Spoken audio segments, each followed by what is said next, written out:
السلام علیکم ورحمۃ اللہ۔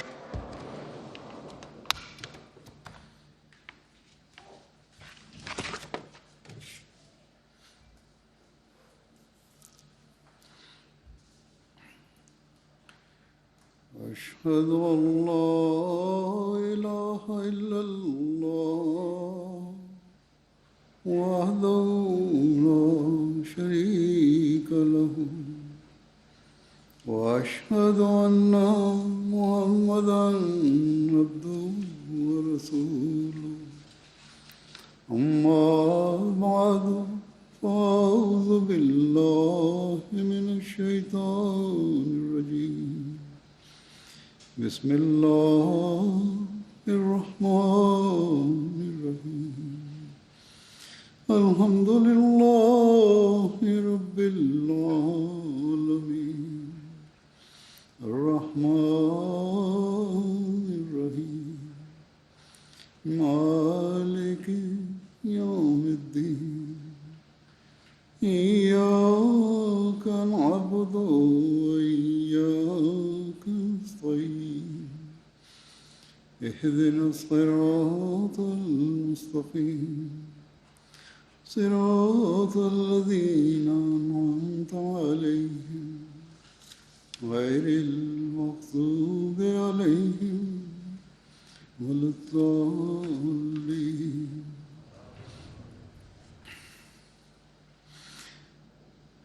آج اللہ تعالیٰ کے فضل سے جماعت احمدیہ یو کے کا جلسہ سالانہ شروع ہو رہا ہے۔ اللہ تعالیٰ کے فضل سے اب تو تقریباً 4 دہائیاں گزر گئی ہیں یہاں خلافت کی موجودگی میں جلسہ سالانہ منعقد ہوتے ہوئے۔ شروع میں وسیع انضمامات کی وجہ سے یہاں کی جماعت کو بہت کچھ سکھانے کی ضرورت تھی، جس کے لیے خلیفۃ المسیح رابع رحمہ اللہ تعالیٰ نے ذاتی دلچسپی سے بھی رہنمائی فرمائی اور ربا سے بھی تجربہ کار لوگوں کو یہاں بلا کر کام سکھایا، جن میں چودھری حمید اللہ صاحب سید سلانہ بھی تھے۔ انہوں نے بڑی مدد کی۔ 1985 میں یہاں جو پہلا جلسہ خلیفۃ المسیح رابع کی موجودگی میں ہوا، اس سے پہلے ایک جلسہ 84 میں بھی ہوا تھا، لیکن بہت مختصر تھا۔ جو باقاعدہ جلسہ ہوا 1985 میں ہوا، اس میں شاید 5000 لوگ شامل ہوئے، اور اس کی بھی انتظامیہ کو بڑی فکر تھی۔ ہر ایک پریشان تھا کہ کس طرح سنبھالیں گے۔ اب اللہ تعالیٰ کے فضل سے صرف خداوند احمدیہ یو کے اجتماع میں یا لجنہ اماء اللہ کے اجتماع میں اس سے کہیں زیادہ حاضری ہوتی ہے، اور بڑے آسان طریقے سے یہ ذیلی تنظیمیں بھی اپنا انتظام سنبھال لیتی ہیں۔ بس اس لحاظ سے یو کے کی جماعت بہت تجربہ کار ہو چکی ہے کہ انتظامات سنبھال سکے۔ اس مرتبہ کیونکہ 3-4 سال کے وقفے کے بعد مکمل وسیع پیمانے پر جلسہ منعقد ہو رہا ہے، اس لیے انتظامیہ کو پھر فکر ہے کہ 40,000 سے اوپر متوقع حاضری کو ہم آسن رنگ میں سنبھال بھی سکیں گے کہ نہیں۔ لیکن اللہ تعالیٰ کے فضل سے میں امید رکھتا ہوں کہ بڑے آسن رنگ میں ہمارے کارکن اپنے انتظامات سنبھال سکیں گے۔ ماشاءاللہ اب تو یہاں کے رہنے والے لوگ، بلکہ یہاں پیدا ہونے والے اور پلنے بڑھنے والے بچے بھی جو اب جوان ہو چکے ہیں یا اس عمر کو پہنچ چکے ہیں جہاں ہوش و حواس کام سر انجام دے سکیں۔ اتنے تجربہ کار ہیں کہ اپنے کام آسن رنگ میں نبھا سکیں۔ گزشتہ اتوار میں نے اس وقت تک کے قائم شدہ انتظامات کا جائزہ بھی لیا تھا، اور اللہ تعالیٰ کی فضل سے ہر جگہ ہر شعبے میں میں نے کارکنان کو بڑا مستعد اور اپنا کام جاننے والا پایا، اور اللہ تعالیٰ کے فضل سے جو فکریں تھیں وہ دور بھی ہوئیں۔ یہ جو فکر ہے کہ ایک وقفے کے بعد بہت زیادہ وسیع پیمانے پر جلسہ منعقد ہو رہا ہے اور کہیں کوئی انتظامی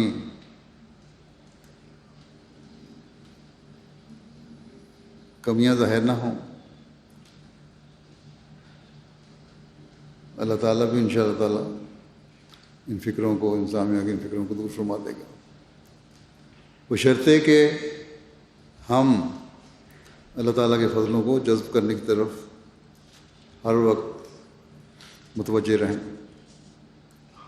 ہمارے کام ہماری کسی ہوشیاری یا تجربے سے انجام نہیں پاتے، بلکہ خالصتاً اللہ تعالیٰ کے فضل سے انجام پاتے ہیں۔ گزشتہ خطبے میں اس کے لیے میں نے کارکنان کو مختصراً یہ کہا بھی تھا کہ اللہ تعالیٰ اور اس کے رسول صلی اللہ علیہ وسلم کی تعلیم پر عمل کرتے ہوئے محنت، اعلیٰ اخلاق اور دعاؤں سے اللہ تعالیٰ کی مدد مانگتے ہوئے ہر کارکن اور ہر نگران کو اپنا کام کرنا چاہیے، اور جب یہ ہوگا تو پھر اللہ تعالیٰ بھی برکت فرمائے گا۔ ہم نے بے لوث ہو کر حضرت مسیح موعود علیہ السلام کے مہمانوں کی خدمت کے لیے اپنے آپ کو پیش کیا ہے، جو خالصتاً دینی غرض سے یہاں جمع ہوئے ہیں۔ بس دوبارہ میں کارکنوں سے کہتا ہوں کہ جس جذبے سے سب نے اپنے آپ کو خدمت کے لیے پیش کیا ہے، اس جذبے کو قائم رکھتے ہوئے جتنے دن بھی ڈیوٹیاں ہیں انہیں سر انجام دیں، اور جہاں مہمانوں کی خدمت کرنے کا حق ادا کریں وہاں یہ بات بھی نہ بھولیں کہ ہم نے اللہ تعالیٰ کی عبادت کا بھی حق ادا کرنا ہے، اپنی نمازوں کی بھی حفاظت کرنی ہے، اور اس ماحول سے ہر لمحہ فائدہ اٹھاتے ہوئے اپنی ذات کو بھی پاک بنائے رکھنے کی کوشش کرنی۔ صرف ڈیوٹیوں کا حق ادا کر کے یہ نہیں سمجھنا چاہیے کہ ہمارا جو مقصد تھا ہم نے پورا کر لیا۔ بغیر عبادت کے ہمارا مقصد پورا نہیں ہو سکتا۔ بس بچے، جوان، مرد، عورتیں جو ڈیوٹی دینے والے ہیں اس حق کی ادائیگی کا بھی خیال رکھیں۔ اس کے بعد آج میں چند باتیں جلسہ پر آئے ہوئے مہمانوں کے لیے بھی کہنا چاہوں گا۔ ہر شامل جلسہ کو اس بات کو ہمیشہ سامنے رکھنا چاہیے کہ یہ نہ سمجھے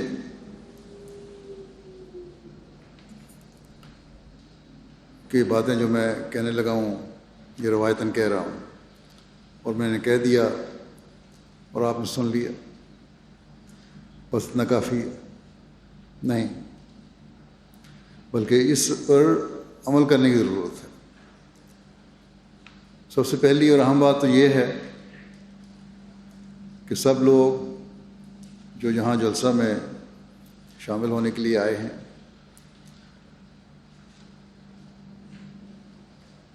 حضرت مسیح موعود علیہ السلام کی اس بات کو ہمیشہ یاد رکھیں کہ جلسہ کوئی دنیاوی میلہ نہیں ہے، اس جلسے میں شامل ہونے کا ہمارا ایک مقصد ہے، اور وہ مقصد ہے اپنی روحانی اور علمی حالت کو بہتر کرنا، اخلاقی حالت کو بہتر کرنا، اللہ تعالیٰ اور اس کے رسول صلی اللہ علیہ وسلم کی محبت اپنے دل میں پیدا کرنا۔ بس جب یہ سوچ ہوگی تو پھر دنیاوی باتوں کی طرف توجہ نہیں رہے گی، اور جب دنیاوی باتوں کی طرف توجہ نہیں رہے گی تو پھر جلسے کے بعد انتظامات جن میں اگر کمزوری بھی ہوگی تو مہمان اسے محسوس نہیں کریں گے، اور یہی سوچ رکھیں گے کہ میزبانوں کی طرف سے یا جلسے کے انتظام کرنے والوں کی طرف سے اگر کوئی کمی رہ بھی گئی ہے تو ہمیں اس کا کوئی فرق نہیں پڑتا۔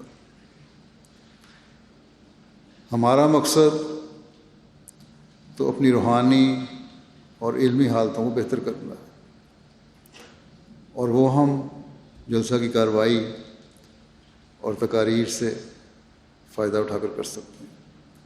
بس پہلی بات یہ ہے کہ ہر آنے والا، جلسے میں شامل ہونے والا اس بات کو یقینی بنائے کہ ہم نے جلسے کے اوقات میں ادھر ادھر پھرنے کے بجائے جلسے کی مکمل کارروائی سننی،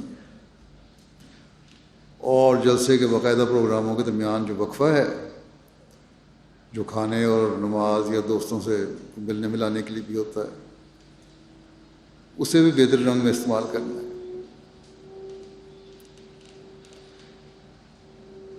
اگر اس میں بھی فارغ وقت ملتا ہے تو صرف بازار میں شاپنگ کے لیے نہ پھریں، بلکہ جماعتی کتب کے بک اسٹال ہیں یہاں لگے ہوئے، ان میں جائیں شعبہ اشاعت کی طرف سے۔ اسی طرح مختلف مرکزی شعبہ جات، مثلا مخزن تصاویر ہے، ریویو آف ریلیجنس ہے، تبلیغ وغیرہ کے مارکی ہے، آرکائیو کی نمائش ہے، انہیں دیکھیں اور اپنی دینی اور تاریخی علم بھی بڑھائیں، غرض کہ ہر لحاظ سے کلیتاً دنیاوی جھمیلوں سے علیحدہ ہو کر خالصتاً دینی اور علمی بہتری کے سامان کرنے کی کوشش کریں، اور جب یہ ہوگا تو پھر آپس کی محبت اور تعلق میں بھی اضافہ ہوگا، اور انتظامیہ اور میزبانوں میں اگر انتظامات میں کمزوریاں بھی ہیں تو نظر نہیں آئیں گی۔ ایسا پیارا ماحول ہوگا جو حقیقی مومنوں کے ماحول کی تصویر کشی کرتا۔ اگر یہ نہیں تو ہم جلسے میں وہ ماحول پیدا نہیں کر سکتے جو جلسے کا مقصد ہے۔ کمزوریاں اگر تلاش کرنے لگیں اور شکوے کرنے لگیں تو اتنے بڑے اور عارضی انظام میں درجنوں شکوے پیدا ہو سکتے ہیں، پرفیکشن تو نہیں آ سکتی، کمزوریاں نظر آ سکتی ہیں بہت ساری جو طبیعت میں بے چینی پیدا کرنے والی ہو۔ مثلا کھانا کھلانے کا ہی انتظام ہے، اس میں عموماً تو یہی کوشش کی جاتی ہے کہ مہمانوں کو ہر ممکن سہولت کھانا کھلانے کے لیے مہیا کی جائے، سالن وغیرہ بھی تھوڑا نہ ہو، اور کھانا دینے والے معاونین میں بھی مہمانوں کی صحیح طور پر اعلیٰ اخلاق دکھاتے ہوئے خدمت کریں، لیکن بعض دفعہ اندازے میں کمی بیشی ہو جاتی ہے اور صحیح طرح کھانا مہیا نہیں ہو سکتا، تو اس پر کسی بھی قسم کا غصے کا اظہار کرنے کے بجائے خوش دلی سے کارکنوں کی معذرت قبول کر لینی چاہیے۔ حضرت مسیح موعود علیہ السلام نے ہمارے سامنے ایسے حالات پیش آنے پر کیا نمونہ دکھایا، اس بارے میں آپ کی سیرت میں سے ایک واقعہ بیان کرتا ہوں. اس میں لکھا ہے کہ حضرت مسیح علیہ السلام ایک دفعہ سفر پر تھے، کام میں مصروف تھے، اس لیے آپ نے رات کا کھانا اس وقت نہیں کھایا جب کھانا سرو کیا جا رہا تھا اور دوسرے مہمانوں کو بھی کھلایا جا رہا تھا. کارکنوں نے رکھ دیا ہوگا اور اس بعد میں تھوڑی دیر بعد اٹھا بھی لیا ہوگا بغیر دیکھے کہ کھایا ہے کہ نہیں. انتظامیہ نے بھی توجہ نہیں دی اس طرف کہ آپ نے کھانا نہیں کھایا اور اپنے کام میں آپ مصروف ہیں. بہرحال رات گئے، آپ علیہ السلام کو جب بھوک کا احساس ہوا تو اپنے کھانے کے بارے میں پوچھا تو سب انتظامیہ کے ہاتھ پیر پھول گئے. سب بڑے پریشان ہوئے کہ کھانا تو جتنے وہاں لوگ آئے ہوئے تھے اور کام والے تھے سب کھا چکے ہیں اور کچھ بھی نہیں بچا. اب تو رات دیر ہو گئی تھی، بازار بھی بند تھے، کسی ہوٹل سے بھی منگوا لیا جاتا وہ بھی نہیں ہو سکتا تھا. بہرحال کسی طرح حضور علیہ السلام کو یہ علم ہوا کہ کھانا ختم ہو چکا ہے اور انتظام کرنے والے پریشان ہیں کہ کھانا فوری طور پر جلدی جلدی پکانے کا انتظام ہو. آپ علیہ السلام نے اس پر فرمایا پریشان ہونے کی ضرورت نہیں ہے. دیکھو دسترخوان پہ کچھ بچے ہوئے ٹکڑے ہوں گے روٹی کے، وہی لے آؤ. چنانچہ آپ نے ان ٹکڑوں میں سے ہی تھوڑا سا کھا لیا اور انتظام کرنے والوں کی تسلی کروائی. روایت کرنے والے کہتے ہیں کہ حضور علیہ السلام اگر اس وقت کھانا پکانے کا حکم دیتے تو ہمارے لیے یہ باعث عزت ہوتا اور ہم اس بات پر فخر محسوس کرتے.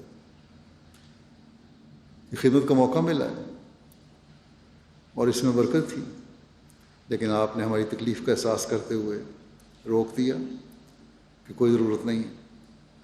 بس یہ وہ نمونہ ہے جو ہمیں اپنے سامنے رکھنا چاہیے. اگر مقررہ وقت پر کھانے کے لیے نہیں پہنچے پھر تو نخرہ بھی کوئی نہیں ہونا چاہیے، جو ملے اسے کھا لینا چاہیے. بعض دفعہ سالن ختم ہو جاتا ہے، فوری طور پر دال پکا لی جاتی ہے کیونکہ وہ آسانی سے اور جلدی پک جاتی ہے تاکہ مہمان کو بھوکا نہ رہے. تو مہمان کو بھی خوش دلی سے اسے کھا لینا چاہیے. اسی طرح یہ سبق بھی آپ نے دیا کہ روٹی ضائع نہیں کرنی چاہیے. آپ کو پتہ تھا کہ لوگ روٹی کے ٹکڑے چھوڑ جاتے ہیں، اس لیے آپ نے فرمایا کہ وہی لے آؤ، میں کھا لوں گا. بس یہاں بھی میں مہمانوں سے کہوں گا کہ روٹی پکانے والوں کی تو پوری کوشش ہوتی ہے کہ روٹی اچھی پکے، لیکن بعض دفعہ شاید کہیں کچی رہ جائے یا جل جائے تو انتہائی صورت میں اسے چھوڑا جا سکتا ہے، لیکن عام طور پہ نہیں. اگر کوئی تھوڑی بہت کمی بیشی رہ گئی ہو تو پھر روٹی ضائع نہیں کرنی چاہیے. روٹی پلانٹ یہاں چلتا ہے، بڑا وقت لگا کے بڑی محنت سے کارکن کام کر رہے ہیں اور ہر سال کوئی نہ کوئی نئی امپروومنٹ بھی کرتے ہیں بہتری کے لیے. یہ بات مہمانوں کو یاد رکھنی چاہیے کہ یہ کھانا پکانے والے اور روٹی پکانے والے کوئی اس پیشے سے منسلک لوگ نہیں ہیں بلکہ والنٹیئرز ہیں اور مختلف شعبہ ہے زندگی سے منسلک ہیں. اس لیے جس خلوص اور جذبے سے وہ خدمت کر رہے ہیں اس کو ہمیشہ سراہیں. اعلیٰ اخلاق کا مظاہرہ کرنا، خوش اخلاقی دکھانا، ایک دوسرے سے مسکرا کر ملنا، دوسرے کے لیے قربانی کا جذبہ رکھنا صرف کارکنوں کا ہی کام نہیں ہے بلکہ مہمانوں کو بھی خاص طور پر اس بات کا خیال رکھنا چاہیے. اگر اخلاق نہیں تو کچھ بھی نہیں. صرف کارکنان کی خوش اخلاقی سے ماحول پرامن نہیں ہو سکتا بلکہ تمام حاضرین کو خوش اخلاقی کا مظاہرہ کرنا چاہیے. عورتیں بھی اس بات کا خیال رکھیں اور مرد بھی اس بات کا خیال رکھیں. میں نے حدیث کا حوالہ دیا تھا پچھلی دفعہ کہ ایمان کا حصہ ہے مسکرانا بھی، صدقہ ہے مسکراتے رہنا بھی. بس اس بات کا خیال رکھنا چاہیے. جلسے کے حوالے سے اعلیٰ اخلاق کا مظاہرہ کرنے کی جو حضرت مسیح علیہ السلام نے تلقین فرمائی ہے، یا مہمانوں کے حوالے سے جو تلقین فرمائی ہے، اس کا معیار کیا ہے؟ فرمایا کہ میں سچ سچ کہتا ہوں کہ انسان کا ایمان ہرگز درست نہیں ہو سکتا جب تک اپنے آرام پر اپنے بھائی کے آرام، اپنے بھائی کا آرام حت الوسع مقدم نہ ٹھہرائے. اگر میرا ایک بھائی میرے سامنے باوجود اپنے ضعف اور بیماری کے زمین پر سوتا ہے اور میں باوجود اپنی صحت اور تندرستی کے چارپائی پر قبضہ کرتا ہوں تا وہ اس پر بیٹھ نہ جاوے، تو میری حالت پر افسوس ہے. اگر میں نہ اٹھوں اور محبت اور ہمدردی کی راہ سے اپنی چارپائی اس کو نہ دوں اور اپنے لیے فرش زمین پسند نہ کروں، اگر میرا بھائی بیمار ہے اور کسی درد سے لاچار ہے تو میری حالت پر حیف ہے اگر میں اس کے مقابل امن سے سویا رہوں اور اس کے لیے جہاں تک میرے بس میں ہے آرام رسانی کی تدبیر نہ کروں. اور اگر میرا دینی بھائی اپنی نفسانیت سے مجھ سے کوئی سخت گوئی کرے تو میری حالت پر حیف ہے. جلسے کے ماحول کے لیے یہ بات ہی بڑی ضروری ہے. سخت گوئی کرے تو میری حالت پر حیف ہے اگر میں بھی دیدہ و دانستہ اس سے سختی سے پیش آؤں. بلکہ مجھے چاہیے کہ اس کی باتوں پر صبر کروں اور اپنی نمازوں میں اس کے لیے رو رو کر دعا کروں، کیونکہ وہ میرا بھائی ہے اور روحانی طور پر بیمار ہے. اگر میرا بھائی سادہ ہو یا کم علم ہو یا سادگی سے کوئی خطا اس سے سرزد ہو تو مجھے نہیں چاہیے کہ میں اس سے کوئی ٹھٹھا کروں یا چیں برجبیں ہو کر اس سے تہدید کھاؤں یا بدنیتی سے اس کی عیب گیری کروں کہ یہ سب ہلاکت کی راہیں ہیں. کوئی سوچا مومن نہیں ہو سکتا جب تک اس کا دل نرم نہ ہو، جب تک وہ اپنے تئیں ہر یک سے ذلیل تر نہ سمجھے اور ساری مشیختیں دور نہ ہو جائیں. خادم القوم ہونا مخدوم بننے کی نشانی ہے، اور غریبوں سے نرم ہو کر اور جھک کر بات کرنا مقبول الہی ہونے کی علامت ہے. اور بدی کا نیکی کے ساتھ جواب دینا سعادت کے آثار ہیں، اور غصے کو کھا لینا اور تلخ بات کو پی جانا نہایت درجہ کی جوانمردی ہے. یہ عمومی ہدایت آپ نے اپنے ماننے والوں کو دی. بس یہ وہ بنیادی اخلاق ہیں جن کا اظہار ہر وقت بھی اور خاص طور پر جلسے کے دنوں میں بہت زیادہ ہونا چاہیے. اگر ہم اس پر ان 3 دنوں میں عمل کریں گے تو کچھ نہ کچھ عادت ان باتوں پر عمل کرنے کی پڑ جائے گی، اور روزانہ زندگی میں بھی یہ ہم کام کر سکیں گے، بشرطے کہ یہ ذہن میں ہو کہ میں جلسے میں اپنی روحانی اور اخلاقی اصلاح کے لیے گیا تھا. یہ سوچ ہی مستقلاً وہ خوبصورت معاشرہ قائم کرے گی جو دوسرے کے حقوق ادا کرنے کی طرف توجہ دلائے گی کہ میں جلسے پہ کیا سیکھنے گیا تھا. اپنے پر اپنے بھائی کو ترجیح دینا کوئی معمولی کام نہیں، بہت مجاہدے کا کام. اس لیے فرمایا کہ اس کا تعلق ایمان سے ہے. اس کا ایمان ہی درست نہیں جس میں قربانی کا اور دوسرے کا حق ادا کرنے کا یہ مادہ نہیں. اللہ تعالیٰ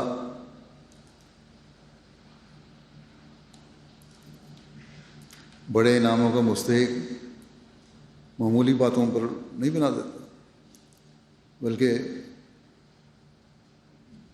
اسے بھی بے انتہا نوازتا ہے، اسے ہی نوازتا ہے، بے انتہا نوازتا ہے جو مجاہدے میں بڑا ہوا ہو۔ حقوق العباد کا ادا کرنا بہت مشکل کام ہے۔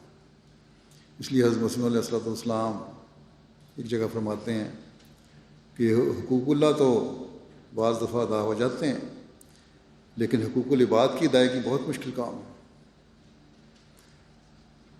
بس ہر ایک کو اس سوچ کو اپنے سامنے رکھنا چاہیے کہ ہم نے اپنے بھائی کو ترجیح دینی ہے۔ اگر یہ سوچ ہم میں سے ہر ایک میں پیدا ہو جائے اور اس سوچ کے ساتھ پیدا ہو جائے کہ میں نے دوسرے کا حق بھی اللہ تعالیٰ کی رضا کو حاصل کرنے کے لیے ادا کرنا ہے، تو ایسا معاشرہ پھر پیار اور محبت کا معاشرہ بن جاتا ہے۔ صرف جلسے کے 3 دن ہی اس پیار و محبت کے اظہار کے لیے نہیں ہوتے، بلکہ پوری زندگی پیار و محبت کا نمونہ بن جاتی ہے۔ کیسی کیسی خوبصورت مثالیں آپ نے اس پاک معاشرے کے قیام کے لیے فرمائی۔ فرمایا کہ کوئی سخت الفاظ میں بولے اور میرا رویہ بھی ویسا ہی ہو تو مجھ پر افسوس ہے۔ چاہیے تو یہ کہ بجائے اس کے کہ میں اسے سختی سے پیش آؤں، میں اس کے لیے دعا کروں۔ یہ وہ معاشرہ ہے جو اسلام قائم کرنا چاہتا ہے، اور یہ وہ معاشرہ ہے جسے حضرت مسیح موعود علیہ السلام اپنے مریدوں میں دیکھنا چاہتے ہیں۔ یہ کتنی خوبصورت بات آپ نے بیان فرمائی کہ جس میں بعض برائیاں ہیں تو روحانی طور پر بیمار ہیں، میرا فرض ہے کہ اس کا علاج کروں یا کرواؤں۔ اب یہ بات صرف دوسرے کی اصلاح کے لیے نہیں ہے، بلکہ اپنی اصلاح کے لیے بھی ہے، بلکہ دوسرے سے بڑھ کر اپنی اصلاح کے لیے ہے کہ دوسری کی روحانی بیماری کا علاج اسی وقت ہو سکتا ہے جب خود انسان اس بیماری سے پاک ہو۔ بس ان بیماریوں سے بچنے کے لیے دوسروں کے عیب نکالنے سے بچنا ہوگا، اپنے دل کو دوسروں کے لیے نرم کرنا ہوگا، ہر قسم کا تکبر اپنے اندر سے نکالنا ہوگا۔ بس اس پر میزبانوں کو بھی غور کرنا چاہیے اور شاملین جلسہ کو بھی بہت غور کرنا چاہیے۔ اگر ایک دوسرے کی غلطیوں کو نظر انداز کرنے اور سلامتی اور ہمدردی کی فضا پیدا کرنے کی کوشش کریں گے تو یہ 3 دن اس مقصد کو حاصل کرنے والے بن جائیں گے جس کے لیے ہم یہاں جمع ہوئے ہیں۔ بعض دفعہ معمولی باتوں پر بھی رنجشیں پیدا ہو جاتی ہیں اور ایسا ماحول بن جاتا ہے کہ ایک دوسرے کو برا بھلا کہنے لگتے ہیں، بلکہ ہاتھا پائی تک نوبت آ جاتی ہے۔ اگر یہ ماحول پیدا کرنا ہے اور جذبات پر کنٹرول نہیں رکھنا تو بہتر ہے کہ جلسہ پر نہ آئے انسان، اور اسی طرح ڈیوٹی والے اگر کنٹرول نہیں کر سکتے تو ڈیوٹی نہ دیں۔ ٹریفک کے معاملے میں خاص طور پر شکایات آتی ہیں، پارکنگ کی محدود جگہیں ہیں، کاروں کی تعداد کے لحاظ سے پارکنگ دی جاتی ہے، اس دفعہ شاید زیادہ کاریں ہوں، تنگی بھی ہو۔ جب دوسری جگہ بھیجا جائے تو تعاون کرتے ہوئے ہر مہمان کو چلے جانا چاہیے۔ عموماً تو اللہ تعالیٰ کے فضل سے لوگ تعاون کرتے ہیں، یہ ایسی تربیت ہے اللہ تعالیٰ کے فضل سے جماعت کے افراد کی، لیکن بعض ایسی طبیعت کے ہوتے ہیں، وسیلی طبیعت کے ہوتے ہیں، یہ سمجھتے ہیں کہ دوسری جگہ جانے سے ہمارا پروگرام ضائع ہو جائے گا کیونکہ جلسہ گاہ پہنچنے میں دیر ہو جائے گی۔ تو ایسے لوگوں کو بہرحال خیال رکھنا چاہیے، انتظامیہ کی مجبوریوں کو بھی دیکھنا چاہیے، پھر وقت سے پہلے آیا کریں اگر اتنا ہی پابندی ہے جلسے کی۔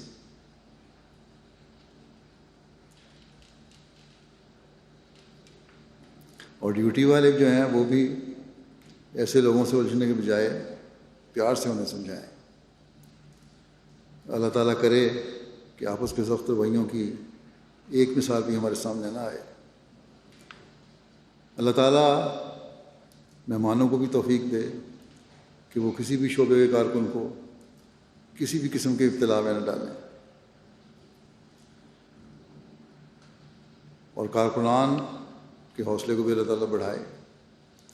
اللہ تعالیٰ کرے کہ یہ 3 دن صرف ہمارے ترانے پڑھنے اور نظمیں پڑھنے کے اور پیار و محبت کے گن گانے کے دن نہ ہوں، بلکہ ان 3 دنوں کی تربیت سے وہ جاگ لگے جو معاشرے میں پیار و محبت کی ایک ایسی فضا قائم کرنے والی ہو جو حقیقی اور اسلامی معاشرے کا طرز امتیاز ہے۔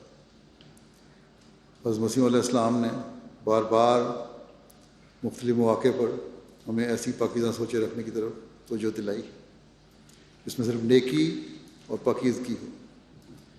ایک موقع پر مہمانوں کو اپنے فرائض کی طرف توجہ دلاتے ہوئے اور پاکیزہ سوچ رکھنے کی طرف توجہ دلاتے ہوئے آپ فرماتے ہیں، نیکی کو محض اس لیے کرنا چاہیے کہ خدا تعالیٰ خوش ہو اور اس کی رضا حاصل ہو اور اس کے حکم کی تعمیل ہو، قطع نظر اس کے کہ اس پر ثواب ہو یا نہ ہو۔ ایمان تب ہی کامل ہوتا ہے جب کہ یہ وسوسہ اور وہم درمیان سے اٹھ جاوے، یعنی صرف یہ خیال نہ رہے کہ میں نے جو کام کرنا ہے صرف ثواب کے لیے کرنا ہے، نہیں، بلکہ اللہ تعالیٰ کی رضا حاصل کے لیے کرنا ہے۔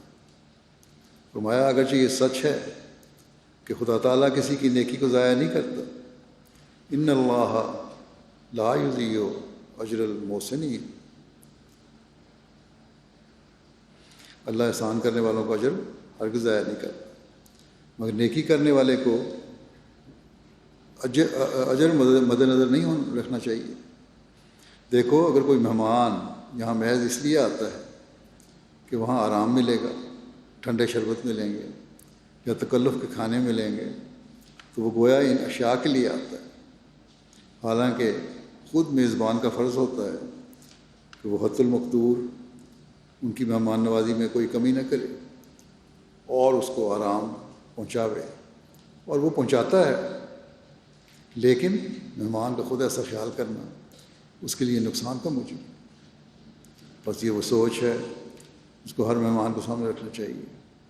بعض مہمان جن کے عزیز یہاں نہیں ہیں جماعتی نظام کے تحت ٹھہرتے ہیں، لیکن بعض دفعہ رہائش کے لیے ایسے مطالبات ہوتے ہیں جن کا پورا کرنا مشکل ہوتا ہے۔ اسی طرح بعض اور سہولتیں مہیا نہیں ہو سکتی، کیونکہ جلسے کے وسیع انتظام میں یہ سب سہولتیں مہیا کرنا ممکن نہیں۔ عموماً لوگ سمجھ بھی جاتے ہیں۔ ابھی 2 دن پہلے کی بات ہے، مجھے ایک خاندان ملا جن کو باوجود اس کے کہ انہوں نے کافی عرصہ پہلے انتظامیہ کو اطلاع دی ہوئی تھی، لیکن کسی غلط فہمی کی وجہ سے انتظام نہیں ہو سکا، رہائش کا جو چاہتے تھے، تو انہوں نے اپنا انتظام کسی عزیز کے ہاں کر لیا۔ وہ عزیز کا گھر بھی بہت چھوٹا ہے، نیچے میٹرسیں بچھا کے یا بستر بچھا کے سو جائیں گے، اور میزبان اور مہمان دونوں کو دقت کا سامنا بھی کرنا پڑا ہوگا، لیکن اس پر وہ خوش ہیں کہ جلسہ تو سن لیں گے۔ اور یہ باتیں انہوں نے بڑے ہنستے ہوئے میرے پوچھنے پر مجھے بتائیں، کوئی شکوہ نہیں کیا۔ اکثر ایسے ہی مہمان ہوتے ہیں، لیکن بعض جب مجھے ملتے ہیں، بلکہ بعض جو مجھے ملتے ہیں ان کے مزاج کو جانتے ہوئے مجھے لگتا ہے کہ وہ جماعتی رہائشی نظام کے تحت نہیں رہ سکتے، لیکن خوشی سے وہ رہتے ہیں، باوجود میری سوچ ان کے الٹ ہوتی ہے۔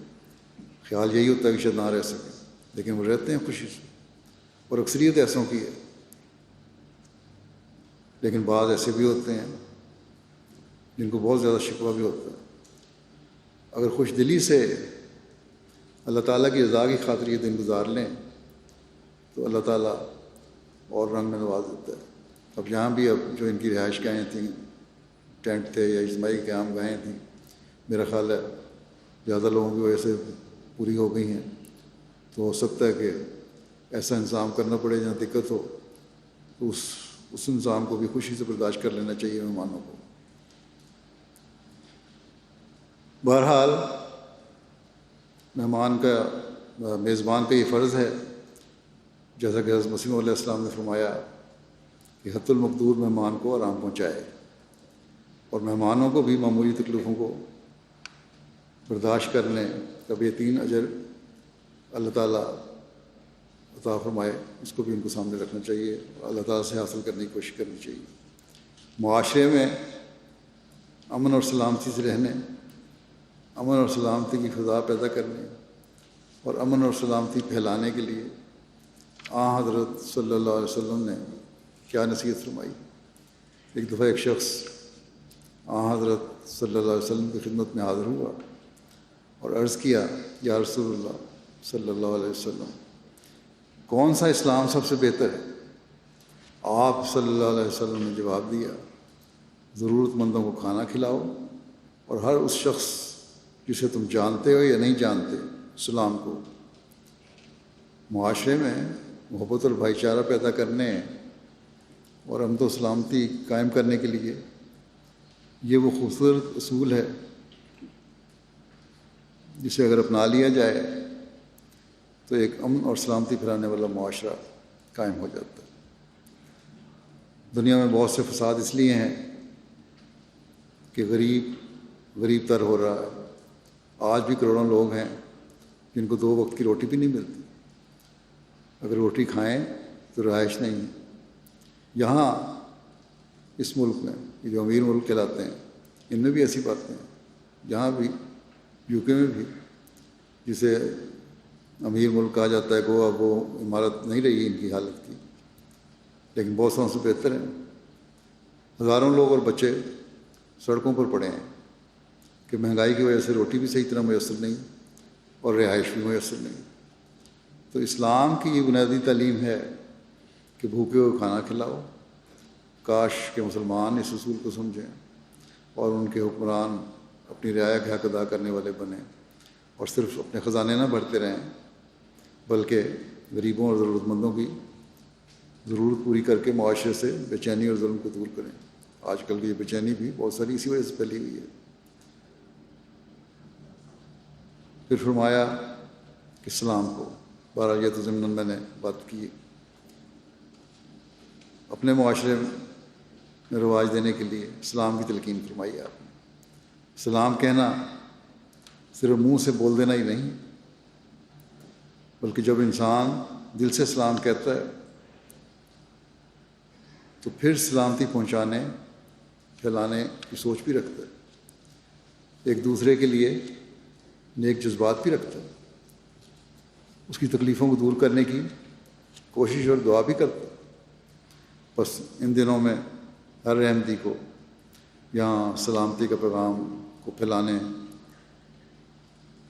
السلام علیکم کو رواج دینے اور اپنے اندر ایک دوسرے کے لیے نیک جذبات پیدا کرنے کی کوشش کرنی چاہیے۔ لوگ ان لوگوں سے خوش دلی سے مل لیتے ہیں اور بڑے اتفاق سے انہیں سلام بھی کر لیتے ہیں جن سے انہیں فائدہ پہنچ رہا ہو، یا ان کو بھی خوشی سے مل لیتے ہیں جن سے عام تعلقات ہوں۔ لیکن حقیقی امن اور سلامتی اس وقت قائم ہوتی ہے جب وہ لوگ جن کے دلوں میں ایک دوسرے کے لیے رنجشیں ہیں وہ دور ہوں اور دل سے ایک دوسرے کے لیے سلامتی کی دعا نکلے۔ بس اس جلسے میں ایسے لوگوں کو بھی رنجشیں دور کر کے سلامتی کا پیغام پہنچانے کی کوشش کرنی چاہیے، اور عمومی رنگ میں اس سارے ماحول میں سلامتی کا پیغام پہنچاتے ہی رہنا چاہیے۔ اللہ تعالیٰ اس پر عمل کرنے کی بھی ہر ایک کو توفیق عطا فرمائے، اور یہ سب جلسے کا ماحول مکمل طور پر امن اور سلامتی کا ماحول بن جائے، بلکہ اعلیٰ اخلاق اور حقوق العباد کی ادائیگی ہماری زندگیوں کا مستقل حصہ بن جائے۔ جلسے کے انتظامات کے لحاظ سے بعض عمومی باتوں کی طرف بھی توجہ دلانی چاہتا ہوں۔ ان کا ہر ایک کو خیال رکھنا چاہیے۔ پہلی بات یہ کہ جلسے کی کارروائی خاموشی اور توجہ سے سنیں، اور یہ کوشش کرنی چاہیے، یہ نہیں کہ بعض تقریریں سنیں اور بعض نہ سنیں۔ اس کے بارے میں پہلے بھی میں کہہ چکا ہوں کہ جلسے کے میں آ کے بیٹھیں۔ حضرت مسیح علیہ السلام نے اس بات کو سختی سے ناپسند فرمایا کہ بعض مقررین کی تقریریں سن لی جاتی ہیں اور ان کی شعلہ بیانیوں کو پسند کیا جاتا ہے اور بعض کو نہیں سنا جاتا۔ مقررین بڑی محنت سے تقاریر تیار کر رہے ہوتے ہیں، تمام شاملین کو جلسے کی تمام کارروائی میں شامل ہو کر روحانی اور علمی فائدہ اٹھانے کی کوشش کرنی چاہیے۔ کہ جلسے کے دنوں میں ذکر الہی اور درود شریف پڑھنے کی طرف بھی خاص توجہ دیں۔ آج کل تو ویسے بھی محرم کے دن ہیں اور ان دنوں میں خاص طور پر آج 10 محرم بھی ہے۔ درود شریف پڑھنا چاہیے اور اس سوچ کے ساتھ پڑھنا چاہیے کہ اللہ تعالیٰ حضرت صلی اللہ علیہ وسلم کے مقام و مرتبہ کو بلند کرتا چلا جائے، آپ صلی اللہ علیہ وسلم کے پیغام کو کامیابی اور غلبہ عطا فرمائے، آپ صلی اللہ علیہ وسلم کی شریعت کو بقا اور عظمت عطا فرمائے، آپ کی امت کے حق میں آپ کی دعاؤں سے ہم فیض پانے والے ہوں، اور اللہ تعالیٰ اس امت کو ہر قسم کے بگاڑ سے پاک کر دے۔ آج اللہ تعالیٰ اور اس کے رسول کے نام پر کیا کچھ مسلمان نہیں کر رہے، اسلام کو بدنام کیا ہوا ہے انہوں نے۔ اللہ تعالیٰ انہیں عقل دے اور زمانے کے امام کو ماننے والے بھی ہوں۔ جمعے میں دن دعائیں قبول ہوتی ہیں، اس بات کو دعاؤں میں یاد رکھیں۔ اللہ تعالیٰ اور اس کے رسول کا نام لے کر ہی ان نام نہاد مسلمانوں نے آپ صلی اللہ علیہ وسلم کی روحانی اور جسمانی آل پر ظلم کیا تھا آج کے دن۔ اب یہی ظلم آپ صلی اللہ علیہ وسلم کی روحانی آل اور مسیح موعود علیہ السلام اور ان کی جماعت پر یہ لوگ کر رہے ہیں۔ پاکستان میں آج کل بہت تکلیف دہ حالات ہیں، ہر طرف سے مخالفین جماعت کو نقصان پہنچانے کی کوشش کر رہے ہیں اور کہتے ہیں کہ ہم حب رسول میں یہ کر رہے ہیں، اور احمدی نعوذ باللہ حضرت صلی اللہ علیہ وسلم کی توہین کے مرتکب ہو رہے ہیں، جبکہ ہمارے ایمان کی تو بنیاد ہی حضرت صلی اللہ علیہ وسلم کا خاتم النبیین ہونا اور آپ کی لائی ہوئی شریعت پر ایمان لانا ہے۔ اصل میں تو ہم وہ لوگ ہیں جنہوں نے حضرت صلی اللہ علیہ وسلم کے حکم پر لبیک کہتے ہوئے آنے والے مسیح موعود اور مہدی موعود کو ماننا ہے۔ حضرت مسیح علیہ السلام کا عشق رسول کس معیار پر تھا اور اس وجہ سے اللہ تعالیٰ نے آپ کو کس طرح نوازا، اس بارے میں آپ فرماتے ہیں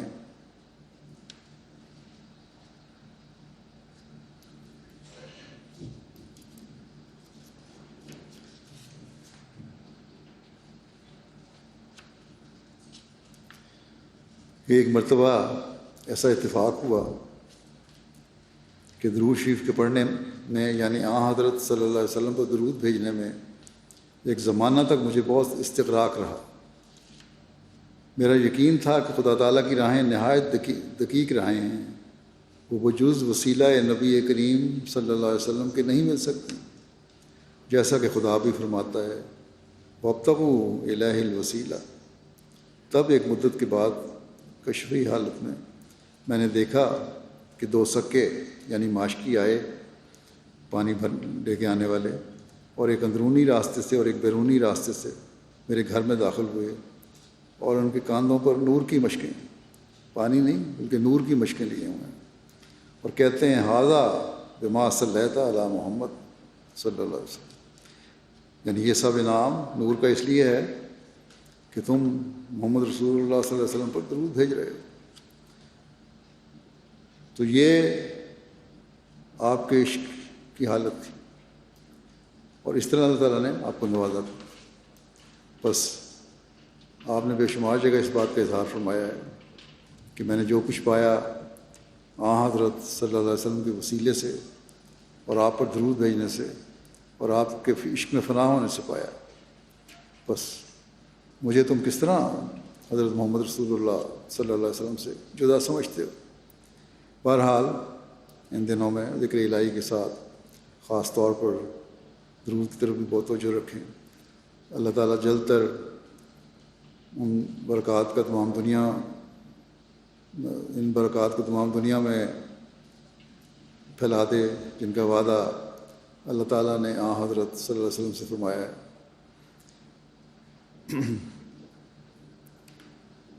جلسہ گاہ میں خاص طور پر خواتین اس بات کا بھی خیال رکھیں کہ کچھ سمجھ بوجھ رکھنے والے بچوں کو اس بات کا احساس دلائیں کہ انہوں نے جلسے کی کارروائی کے دوران خاموشی سے بیٹھنا ہے. بچپن کی تربیت ہی ذہنوں میں راسخ ہوتی ہے. جو عورتیں بچوں کی مارکیں بیٹھتی ہیں وہ بھی کوشش کریں کہ کم بولیں اور کارروائی سننے کی طرف توجہ دیں. یہ بھی شکایت آتی ہے کہ بچے کم شور مچاتے ہیں، عورتیں آپس میں ان کے بہانے سے زیادہ باتیں کر رہی ہوتی ہیں. تو اس طرح توجہ رکھنی چاہیے. اسی طرح سیکیورٹی کے لحاظ سے بھی مردانہ اور زنانہ جلسہ گاہ میں ہر شامل ہونے والے کو اپنے ماحول پر نظر رکھنی چاہیے. یہ بہت بڑا سیکیورٹی کا ذریعہ ہے. اور اسی طرح جو ہدایات آپ کے پروگرام میں لکھی گئی ہیں انہیں بھی غور سے پڑھیں اور ان پر عمل کریں. اللہ تعالیٰ سب کو جلسے سے آسن رنگ میں فائدہ اٹھانے کی توفیق عطا فرمائے، ہر شر سے بچائے اور اپنی رحمتوں اور فضلوں کی بارش ہم پر نازل فرماتا رہے.